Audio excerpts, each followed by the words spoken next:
الحمد لله الذي لا يكشف الشدائد إلا هو ولا يدفع المكائد إلا هو وما مراد العاشقين في القونين إلا هو لا حافظ ولا ناصر إلا هو غافر الذنب وقابل التوب شديد العقاب ذي الطول لا إله إلا هو هل من خالق غير الله يرزقكم من السماء والأرض لا إله إلا هو ونشهد أن لا إله إلا الله وحده لا شريك له ونشهد أن سيدنا وسندنا وحبيبنا وحبيب قلوبنا وطبيبنا وطبيب قلوبنا محمدا عبده ورسوله أرسله بالحق بشيرا ونذيرا وداعيا إلى الله بإذنه وسراجا منيرا أما بعد فأعوذ بالله من الشيطان الرجيم بسم الله الرحمن الرحيم قل هل يستوي الذين يعلمون والذين لا يعلمون وقال الله تبارك وتعالى في مقام آخر وإذ يرفع إبراهيم القواعد من البيت وإسماعيل صدق الله مولانا العظيم بلغنا رسوله الأمي الكريم ونحن على ذلك لمن الشاهدين والشاكرين والحمد لله رب العالمين بلغ العلا بكماله كشف الدجى بجماله بلغ العلا بكماله كشف الدجى بجماله حسنت جميع خصاله صلوا عليه وآله اللهم صل على سيدنا ومولانا محمد وعلى آل سيدنا ومولانا محمد وبارك وسلم ثم صلوا عليه واجب الاحترام بزرگوں اور دوستوں بھائیوں،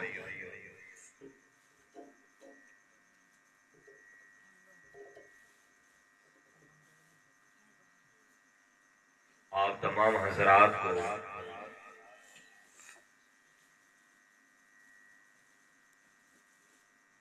بالعموم اور بشارت والوں کو بالخصوص میں مبارکباد دیتا ہوں اور بہت زیادہ مبارکباد دیتا ہوں، اس لحاظ سے کہ ایک پسماندہ علاقہ ہے، گاؤں کے رہنے والے لوگ ہیں، کھیتی باڑی کرنے والے لوگ ہیں، کسان ہیں، مزدور ہیں، لیکن اللہ رب العزت کے محبوب صلی اللہ علیہ وسلم کا جو ذکر کرتے ہیں ان کے ساتھ اپنا تعلق جوڑے ہوئے ہیں، اس تعلق کی بنا کی وجہ سے اللہ رب العزت نے یہاں پہ رونقیں جما دی کہ آپ کے سامنے اتنی بڑی مسجد الحمدللہ مسجد الحبیب جو تعمیر ہو رہی ہے، تعمیر کے مرحلے کے اندر ہے، تو آپ تمام حضرات سننے والے گھروں کے اندر مائیں، بہنیں، بیٹیاں، جتنے بھی افراد ہیں، کچھ کو جانتا ہوں کچھ کو نہیں جانتا، یہ سارے حضرات جو ہیں یہ مبارکباد کے مستحق ہیں، اور یہ ایک فیض ہے۔ اگر آپ بات کو سمجھیں، یہ ایک فیض ہے، یہ ایک نسبت ہے، اس نسبت کی وجہ سے، اس فیض کی وجہ سے اللہ نے یہ رونقیں جو ہے یہاں پہ لگا دی۔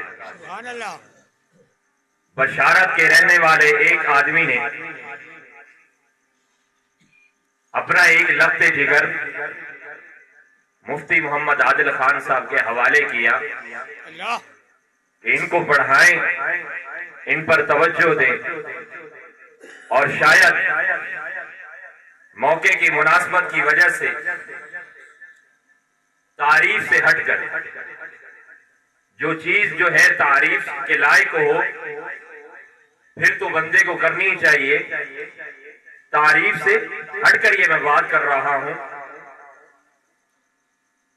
کہ یہاں کے لوگوں نے اپنا ایک بچہ مفتی محمد عادل خان صاحب کے حوالے کیا کہ آپ اس کو پڑھائیں، اس کو حافظ بنائیں، لیکن یہ کوئی نہیں جانتے تھے کہ آنے والے اوقات کے اندر یہ بچہ جو ہے یہ عالم بھی بنے گا اور عالم بعمل بھی بنے گا، استاد بھی بنے گا، اور یہاں پر ایک مسجد کی بنیاد بھی رکھی جائے گی. میری مراد حضرت مولانا محمد رمضان خان صاحب کہ اللہ رب العزت ان کی صحت عمر کے اندر برکت عطا فرمائے، کہ ان کی محنت حضرت استادی کے ساتھ دعائیں اور آپ لوگوں کا تعاون جو ہے وہ آپ کے سامنے ہے کہ مسجد بن چکی. لیکن ایک بات جو ہے میں اکثر بیانات کے اندر کہا کرتا ہوں کہ جہاں مسجد کی بات ہوتی ہے اللہ رب العزت نے قرآن مجید کے اندر ایک بات ارشاد فرمائی، کل من علیہا فان ویبقى وجہ ربک ذو الجلال والاکرام. فرمایا ہر چیز جو ہے فنا ہو جانے والی ہے، ہر چیز ختم ہو جانے والی ہے، کوئی چیز باقی رہنے والی نہیں. فرمایا وَيَبْقَى وَجْهُ رَبِّكَ ذُو الْجَلَالِ وَالْإِكْرَامِ.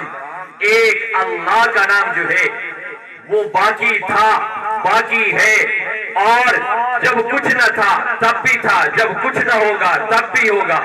اور فرمایا وَيَبْقَى وَجْهُ رَبِّكَ ذُو الْجَلَالِ وَالْإِكْرَامِ.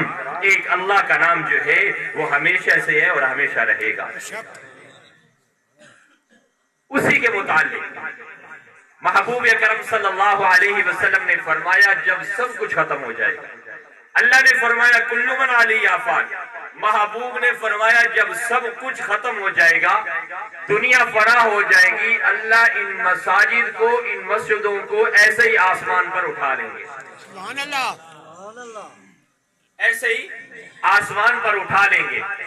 اب جس نے بھی مسجد کے اندر جس لحاظ سے بھی تعاون کیا، دعاؤں کے ساتھ، مال کے ساتھ، جسمانی طور پر اور مالی طور پر، اللہ رب العزت جیسے اس مسجد کو باقی رکھے اللہ ان کو بھی باقی رکھے. فرمایا ایک بزرگ فرماتے ہیں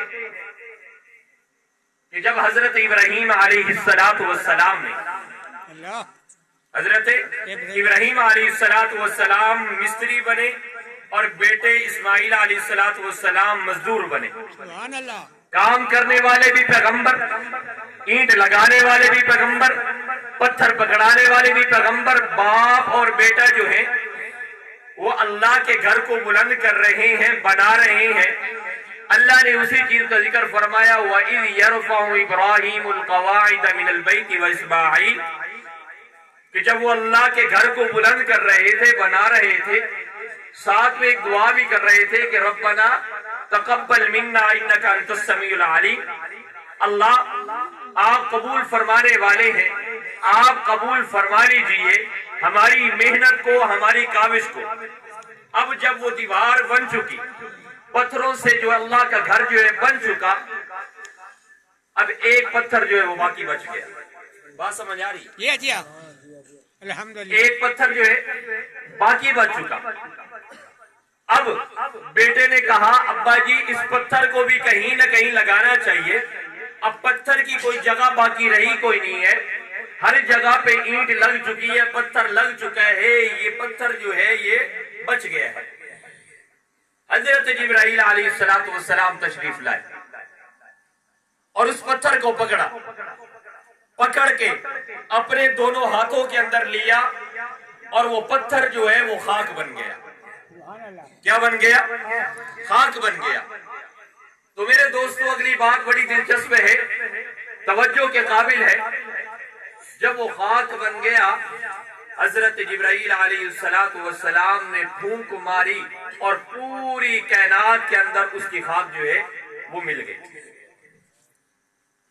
اور بشارت کھو پر، موزہ کلیار والے پر ضلع جنگ کے اندر وہ خاک پہنچی جس کے نتیجے کے اندر آج جو ہے آپ کے سامنے مسجد الحبیب ہے. سبحان اللہ.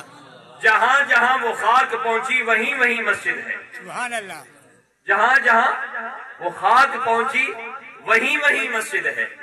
یہ آپ جو رونقیں دیکھ رہے ہیں وہ دعا جو حضرت ابراہیم علیہ السلام نے کی تھی، وہ اینٹ جو بچ گئی تھی، وہ خاک جو ہے پوری کائنات کے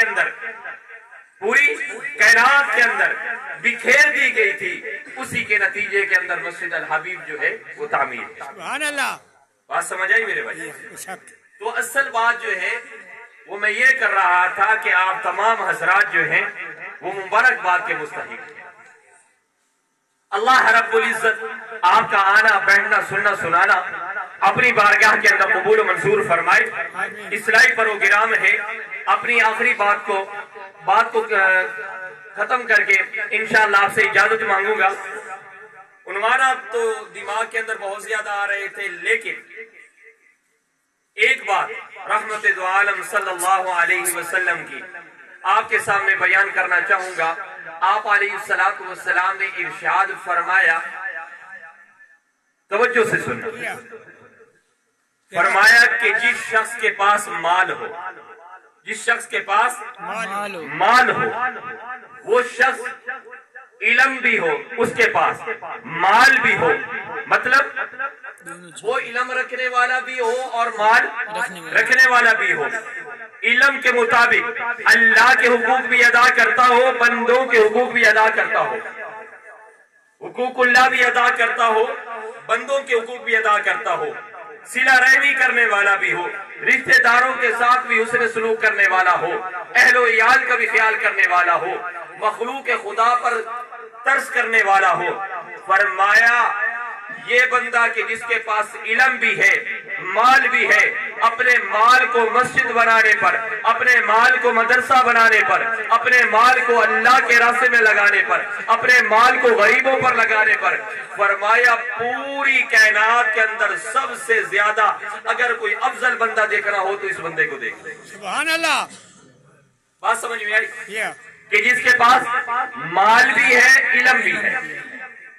اب دوسری بات فرمایا کہ جس کے پاس، دوسرا وہ شخص کہ جس کے پاس مال تو نہیں لیکن علم ہے، مال تو نہیں لیکن علم ہے، وہ اپنے علم کی بنا پر مال سے ہاتھ خالی ہے، جیب خالی ہے، تو اس بنا پر اس کی کوشش یہ ہے، میری طرف توجہ کریں بھائی، اس کی کوشش یہ ہے کہ کاش جس نے یہ مسجد بنائی، کاش کہ میرے پاس پیسے ہوتے تو میں بھی اتنا خرچ کرتا. جس نے مسجد بنائی، جتنا اس کے پاس پیسہ ہے، میرے پاس پیسہ ہوتا تو میں بھی مسجد بناتا. جس نے مدرسہ بنایا، مدرسے پر خرچ کیا، جتنا اس کے پاس پیسہ ہے اتنا اگر میرے پاس ہوتا تو میں بھی اللہ کے راستے میں خرچ کرتا. جس نے غریبوں کا حق ادا کیا، غریبوں پر خرچ کیا، یتیموں پر خرچ کیا، اللہ کے راستے کے اندر خرچ کیا، لوگوں پر خرچ کیا، فرمایا اس کے پاس علم ہے، مال نہیں، لیکن حسرت رکھتا ہے کہ کاش کہ میرے پاس اتنا مال ہوتا تو میں بھی اللہ کے راستے میں خرچ کرتا. محبوب صلی اللہ علیہ وسلم نے فرمایا جب کل قیامت کا دن ہوگا، ترازو کو اندر اس کے نامہ اعمال کو رکھا جائے گا، جس کے پاس صرف علم تھا، غریب تھا، مال نہیں تھا، علم تھا، مال نہیں تھا. فرمایا جب تولا جائے گا تو دونوں کا وزن جو ہے وہ برابر ہوگا، مال والے کا بھی اور جس کے پاس مال بھی نہیں. بات سمجھ میں آئی؟ اب محبوب اکرم صلی اللہ علیہ وسلم نے فرمایا تیسرا بندہ وہ کہ جس کے پاس مال ہے، علم نہیں ہے، مال ہے، علم نہیں ہے، وہ اپنے مال کو جوئے کے اندر، شراب کے اندر، زنا کے اندر، چوری ڈکیتی کے اندر، تھانوں کے اندر، کچہری کے اندر ظلم کرتے ہوئے اس مال کو خرچ کرتا ہے. محبوب اکرم صلی اللہ علیہ وسلم نے فرمایا جس نے روئے زمین پر اگر کوئی خبیث بندہ دیکھ رہا ہو، بدترین بندہ دیکھ رہا ہو، فرمایا اس بندے کو دیکھ لو کہ جس کے پاس علم بھی نہیں ہے، مال ہے لیکن اس مال کو اللہ کے راستے کے اندر خرچ نہیں کرتا بلکہ فضول خرچی کرتا ہے، تو اس کی وجہ سے اللہ رب العزت کی نظر میں یہ بدترین بندہ ہے۔ بات سمجھ میں آ رہی ہے؟ اب چوتھا بندہ فرمایا کہ جس کے پاس نہ علم ہے نہ مال ہے، نہ علم ہے نہ مال ہے، لیکن وہ اس بندے کو دیکھتا ہے کہ جس کے پاس مال ہے الٹے کاموں کے اندر خرچ کرتا ہے، اسراف کرتا ہے، فضول خرچی کرتا ہے، شراب کے اندر، جوئے کے اندر، غلط کاموں کے اندر، حرام کاری پر، یہ اس کو دیکھ کر کہتا ہے کاش جس طرح فلاں خان، فلاں چودھری، فلاں ماہر، فلاں سیال، فلاں ملک، فلاں بلوچ، جس طرح فلاں اپنے مال کو اس طرح خرچ کر رہا ہے، میرے پاس مال ہوتا تو میں بھی بڑا بندہ کہلاتا، میں بھی جوا کھیلتا، میں بھی شراب پیتا، میں بھی شراب پیتا اور میں بھی اپنے مال کو اس طرح خرچ کرتا۔ فرمایا جب نامہ اعمال اس کا آئے گا، ترازو لگایا جائے گا، فرمایا جس طرح وہ بدترین تھا اس طرح یہ بھی بدترین ہوگا۔ بات سمجھ میں آئی؟ تو کتنے بندے ہو گئے بھائی؟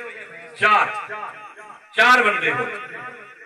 اب آپ جتنے حضرات بیٹھے ہیں، آپ اپنے گریبان کے اندر اس سمے جھانک کر دیکھیے کہ ہر بندہ ان چار سچویشنوں میں سے، چار صورتوں میں سے کسی ایک صورت کے اندر ضرور ہوگا۔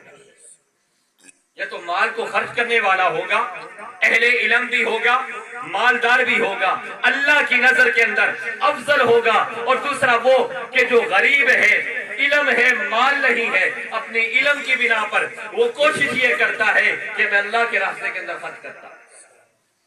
تو میرے بھائیوں اور دوستوں، آپ کو یہ بات کرنے کا مقصد یہ ہے، اب یہ مہینہ آ رہا ہے، یہ رمضان المبارک کا مہینہ آ رہا ہے، یہ رحمتوں والا مہینہ آ رہا ہے، یہ برکتوں والا مہینہ آ رہا ہے۔ اللہ کے محبوب صلی اللہ علیہ وسلم نے فرمایا اس کے 3 اشرے ہیں، رحمت والا ہے، مغفرت والا ہے اور جہنم سے آزادی والا ہے۔ یہ اتنا بابرکت مہینہ ہے، اتنا عظمت والا مہینہ ہے۔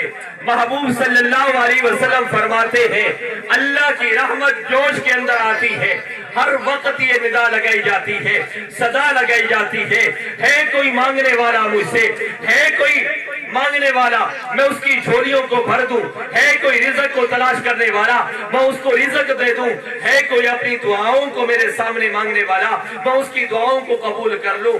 تو میرے بھائیوں اور دوستو، یہ کمائی والا، یہ عمل والا، یہ علم والا، یہ فضیلت والا، یہ برکت والا مہینہ آ رہا ہے۔ جس طرح آپ نے یہ مسجد بنائی ہے تو اس مسجد کو آباد آپ نے کرنا ہے، تراویح کے ساتھ، قرآن مجید کی تلاوت کے ساتھ، حضور اکرم رحمت دو عالم آقا مدنی کریم صلی اللہ علیہ وسلم کے نام کے ساتھ آپ اس کو آباد کریں گے انشاءاللہ ثم انشاءاللہ۔ اس مسجد کے اندر پہلی تراویح پڑھی جائے گی، اس مسجد کے اندر پہلی تراویح پڑھی جائے گی، لیکن یاد رکھیں جس نے ابتدا کر دی، جس نے ابتدا کر دی جس کام کے اندر، فرمایا جس نے سب سے پہلے ابتدا کی اور اس کے بعد آنے والوں نے اس کے نقش قدم پر چلتے ہوئے وہ کام کرتے رہے، جتنا اس کو ثواب ملا ہے قیامت تک اتنا اس کو ثواب ملتا رہے۔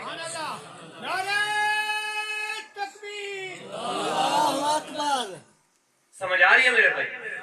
تو کوشش کریں گے نا، زندگی کا کچھ پتہ نہیں ہے، زندگی کا کچھ پتہ نہیں ہے۔